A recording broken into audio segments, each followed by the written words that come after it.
April 1945. The war was nearly finished, though no one inside the wooden barracks dared to believe in endings. Bavaria's hills still echoed with the retreat of Wehrmacht columns, engines coughing in the night as the soldiers fled toward the mountains. They left behind only wreckage, silence, and the women they had caged for years. To the Germans, these women were not worth the fuel to transport or the bullets to kill. They were remnants, abandoned like broken rifles or spoiled food. Inside, the air was heavy with damp wood and stale sweat. Greta Weber pressed her back against the wall, her body angled instinctively in front of two younger girls. At 23, she had become their shield by habit, a posture she had first assumed at 19, when the soldiers marched her away from her village with papers stamped essential war work. She had not returned home since. Protection had become her identity. It meant standing tall when others crumbled, stepping forward when others shrank. Survival required it, no one spoke. To break the silence was to admit fear, and fear was already thick enough to choke on. They all knew the same bitter truth. Liberation never came as salvation. Liberation meant new uniforms, new languages, new rules written on women's bodies. Greta had no illusions. Whoever arrived next would not see them as victims. They would be prizes of conquest, spoils to be divided. Then the ground began to tremble. At first a faint vibration, then a rolling thunder that grew until the floorboards quivered beneath their feet. Liesl, barely 19, gasped and clutched the fabric of her thin dress. Ingrid, the eldest at 28, muttered, "Tanks," her voice clipped and precise. Greta remained silent, her spine stiffening as the rumble swelled. She could picture them already. Dark shapes grinding up the road, smoke curling from their exhaust. The door shuddered in its frame. Boots approached, multiple pairs moving with disciplined rhythm. Greta's breath slowed, the way it always did when she braced for impact. She lifted her chin, straight but not defiant, practiced in the delicate balance between submission and presence. It was better to be seen than to be dragged out of shadows. The door creaked open. Sunlight spilled across the room, cruel in its brightness after so much dimness. A tall figure filled the threshold, an American officer, helmeted, uniform crisp, his shadow stretching long across the wooden floor. Greta locked her body against the urge to flinch, but nothing happened. No barked orders, no grasping hands. The officer paused, his eyes sweeping the women without entering. He turned and spoke over his shoulder in English, his voice calm, measured. A younger soldier stepped forward, carrying folded wool blankets, their edges sharp from proper washing. He set them carefully on a cot and retreated. Then the officer raised a sheet of paper, tacking it onto the wall. The women squinted at the block letters in German. No prisoner will be harmed. No soldier may enter without permission. Meals will be provided. For a moment no one moved. Ingrid gave a short, bitter laugh. "Mockery," she whispered. Liesl stared wide-eyed. Greta said nothing, but her fingers twitched at her side. Clean blankets, rules that forbade harm, words she wanted to believe but dared not trust. She pressed her palm flat against the wall, steadying herself. Kindness was never free. She had learned that lesson too well.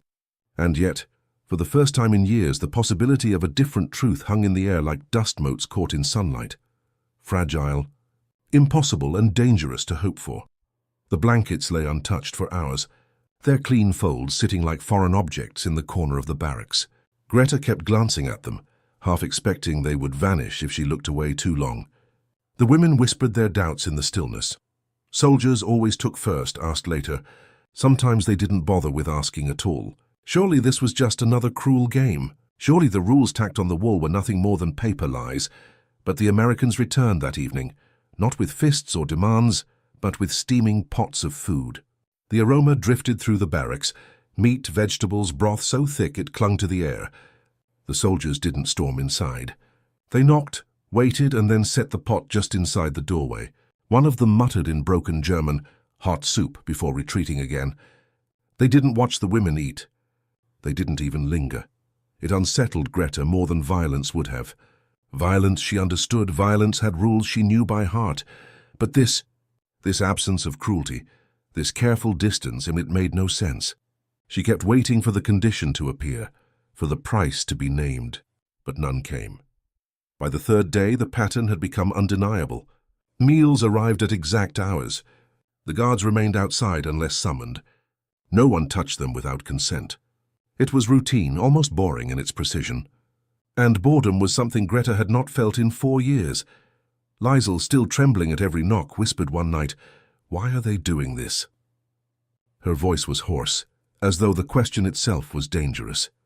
Ingrid, sitting upright on her cot like the schoolteacher she had once been, answered with her usual clinical detachment. "Because they want us calm. Because order is easier to manage than chaos." But Greta wasn't so sure. She had seen the officer who called himself Morrison tack the rules onto the wall himself. His face had been lined with weariness, but his eyes had held something different. Not calculation, not hunger. Something softer. She didn't know what to call it. On the 4th morning, when Johnson, the youngest of the soldiers, appeared with breakfast, Greta noticed how he placed the tray and then immediately stepped back, palms open and visible. When Liesl hesitated, he dragged over a crate for her to use as a step, careful not to reach for her hand. The gesture was so small, so unassuming, that it caught Greta off guard.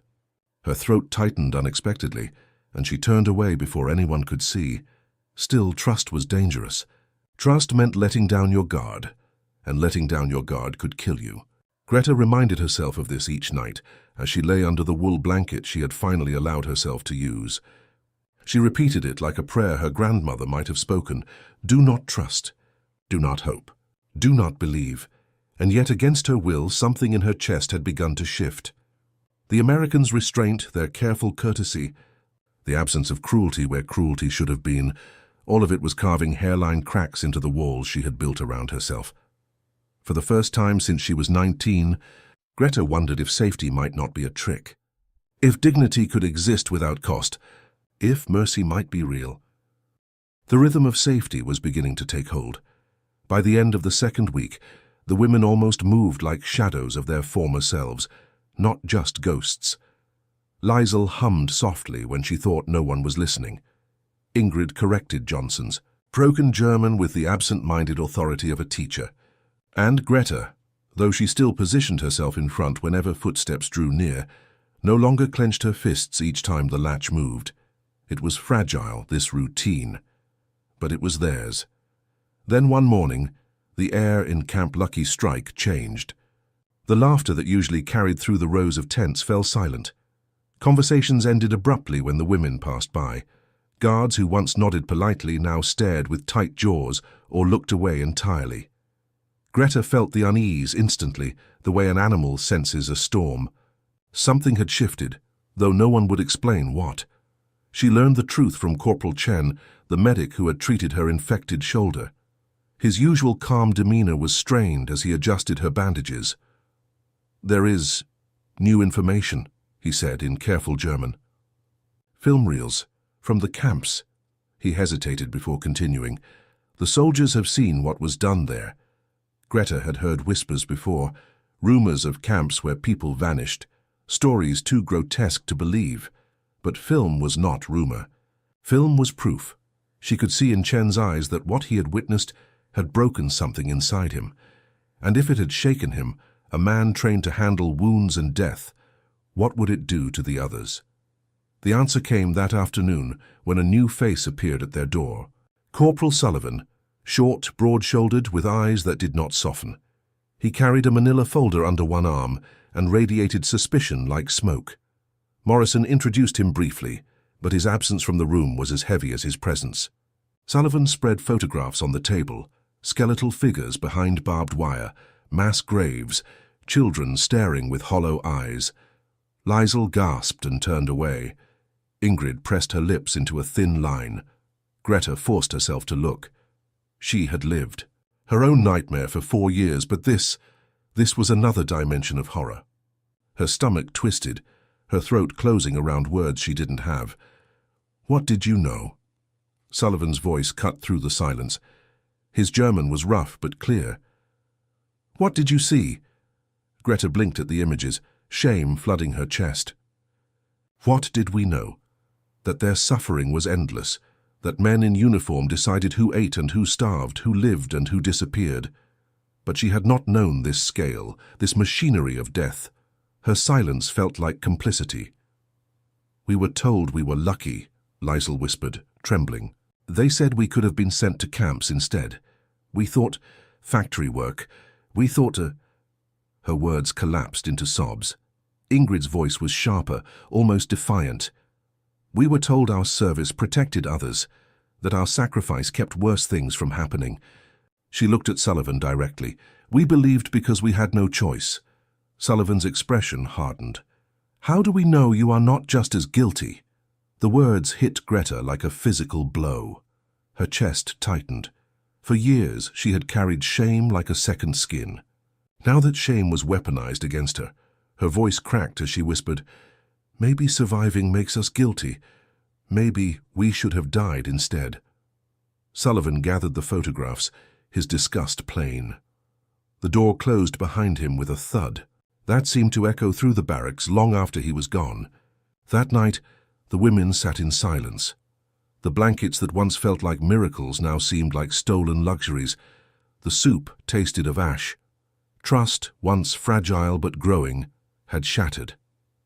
For the first time since liberation, Greta felt not relief, but condemnation, as if survival itself was proof of a crime she could never absolve. For 3 days after Sullivan's interrogation, silence ruled their barracks. The women moved through the motions of living, but their spirits hung heavy, as if the very air had turned against them. Liesl rocked on her cot, humming tunelessly, her eyes fixed on the far wall. Ingrid sat rigid, her mind spinning in invisible equations, trying to measure guilt and innocence on a scale that had collapsed under the weight of war. Greta lay awake at night, cataloguing every kindness she had accepted since liberation. The clean blankets, the hot soup, the gentle hands of Corporal Chen. And each memory felt stolen, undeserved, a mercy she had no right to claim. On the 4th morning, footsteps approached again. Greta stiffened, bracing for the verdict she had been expecting. Expulsion, punishment, condemnation. The door opened, and Morrison entered, his weathered face solemn. Sullivan followed, eyes unreadable, a document clutched in Morrison's hand. Greta's stomach dropped. This was it. But Morrison's voice, when he spoke, carried none of the accusation she feared. It was steady, measured, almost fatherly. "What happened in those camps?" he said, his gaze sweeping over the 3 women. "That is not on you. And what was done to you? That is not on you either." The words struck Greta harder than any blow. For years she had worn her shame like armor, convincing herself that survival was complicity, that breathing marked her guilty. But Morrison spoke as if her suffering was evidence, not crime. As if she, Ingrid, and Liesl were not stains of Germany's sins, but living proof of why the fight had been necessary. He turned slightly, his eyes locking with Sullivan's. "These women survived hell," Morrison continued. "They are not the enemy.